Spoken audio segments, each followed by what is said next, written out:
I want to talk about banking, and not banking as in just like finances and stuff, but like actually being at the bank. Because I was at the bank today, and I go there once a month because at the apartments where I live, they only take money orders. They don't take cash, they don't take checks, they don't let you use your card. They only accept money orders, so I have to go get the money order. And even though there are places where like I could just like go there and they could just get it off my debit card and stuff, and there would be like a $2.50 convenience fee, and I'm like, fuck that, I'm very cheap. And so I'd go to the bank, since it's all in walking distance. Walk to the bank, get my money out, then walk to the check cashing places, get the money order, stop at Jack in the Box, pick up some breakfast, and head back to home, pay my rent, enjoy the rest of my day. And also, I like the idea of stopping at the bank, just because when I like to be able to have a relationship with the people who handle my money. It's just like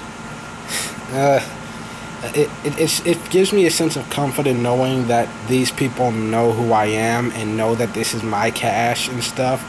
Like, I can't really explain it any further than that. It's just how I am. I have a comfort in knowing that they know who I am, and that they know this is my money and not some other random schmo who happened to get a hold of my stuff, And so yeah, and I walk in there today because I've been at this bank for like 3 years. I only go there once a month, but still, like, they know me, they know to expect me in those first 3 days, and they know I'm gonna make like a big withdrawal. And so now they've got this new girl. She's in there talking to me, but the guy who's training her, I've known him for a few years. So I'm making my withdrawal, and we're talking about the Spurs, and then and then he's like, hey, I know there's a new deposit in here. Did you get a job? And I'm like, yeah, finally. All right. And we high five. And then I just start telling him about Gwendolyn, the new place where I'm working, and talking about it. And it's like, yeah. And it's just a nice, comfortable feeling. And I like that comfort, which has been the biggest issue that I'm having recently, because an offer was made to me to move to Albuquerque, New Mexico. That's right, Albuquerque.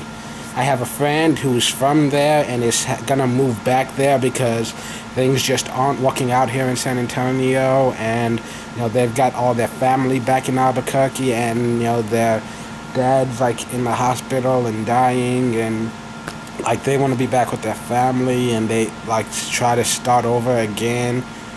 And for me, like, I've always liked the idea of just packing up and starting your life over somewhere new, and so I'm honestly considering it. But here's the thing, I don't know what my future is over there.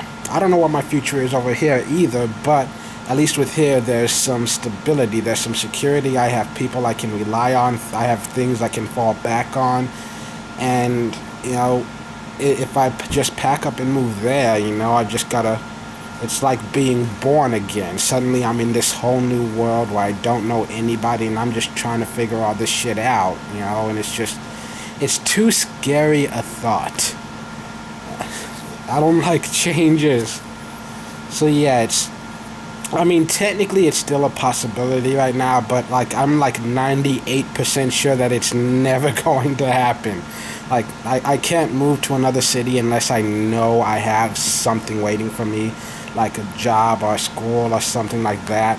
I can't just pack up and go just because a friend asked me to, it's a nice thought, but it's just not part of who I am. I wish it was. It seems like it would be fun. Be like, hey, I'm going to Dubai for 6 months. Want to come? Sure, fuck it. Quit my job, pack up everything, fly on a plane, end up spending the next 3 years on a new fucking continent.